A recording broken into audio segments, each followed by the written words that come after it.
So the question is, an infinitely long wire has uniform linear charge density lambda is equal to 2 nanocoulomb per meter. The net flux through a Gaussian cube of side length root 3 centimeter if the wire passes through any two corners of the cube that are maximally displaced from each other would be x, where x is equal to what.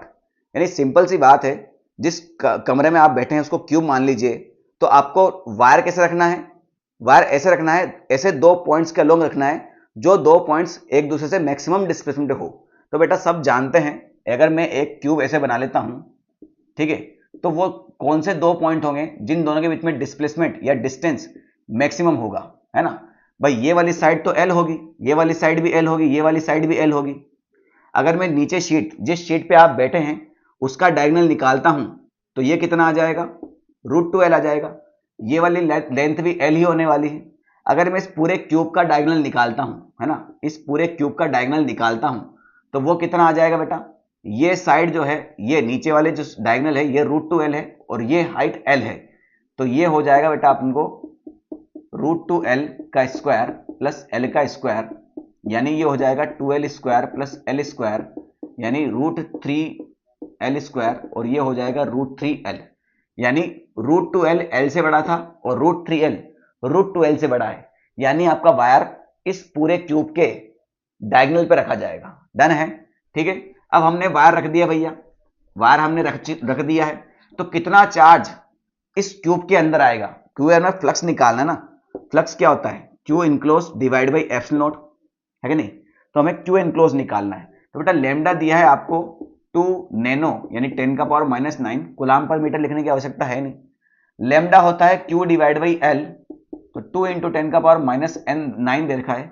Q L कितना होगा बेटा, L कितना होगा उस wire का length, और उस wire का लेंथ कितना आया अपन को √3l, और एल का वैल्यू भी क्वेश्चन में कितना दे रखा है √3, तो √3 × √3 ये कितना हो जाएगा बेटा आपका 3 हो जाने वाला है, यानी जो कैपिटल एल है वो 3 है, तो 3 × 2 × 10⁻⁹। डन हो गया, ठीक है।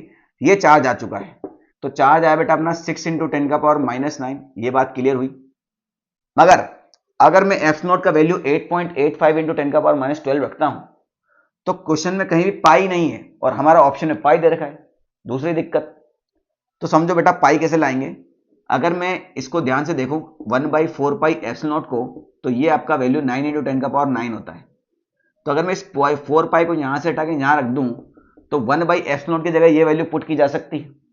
और इसको ध्यान से देखो, Q enclose divide by epsilon not को मैं चाहूं तो क्यू इनक्लोज्ड इंटू 1/एप्सिलॉन नॉट लिख सकता हूं। तो क्यू इनक्लोज तो लिख चुका हूं, और 1/एप्सिलॉन नॉट का वैल्यू ये है, तो ये हो जाएगा 4 पाई × 9 × 10⁻9। इसको यहां से इरेज कर देते हैं, बस हो गया काम। 10⁻⁹ से 10⁻9 खत्म हो गया, ठीक है। छोटा मोटा चीज अपन मिस कर चुके हैं, क्योंकि जो लेंथ था हमें वो √3 सेंटीमीटर दे रखा था। कितना दे रखा था हमें, √3 सेंटीमीटर दे रखा था, है ना। सिंपल सी बात है। अब ये √3 सेंटीमीटर दे रखा था, तो यहां पर हमने गलती क्या करी है, √3l आया था और l की जगह अपन ने सेंटीमीटर यानी 3 सेंटीमीटर था ये, तो सेंटीमीटर है तो 10⁻⁻2 लिख देते हैं, तो ये मीटर में कन्वर्ट होगा, है ना। यानी 10⁻⁻2 लिखना है अपन को यहाँ पर, तो 10⁻⁻2 में यहाँ लिख देता हूँ, है ना। आई होप आप समझ गए होंगे, कोई बड़ी बात इसमें नहीं है। ये 3 सेंटीमीटर था, बाकी सब तो SI के अंदर ही था। सेंटीमीटर को मीटर में कन्वर्ट करने के लिए हमने 10⁻⁻2 लिख दिया, ठीक। तो 6 9 54 × 4 पाई और डिवाइड बाई 100 कर देते हैं, सिंपल सी बात है। तो 4 से गुणा करते हैं, 4 16 21 पाई डिवाइड बाई 100, तो ये आ जाएगा आपका 2.16 पाई, ठीक है।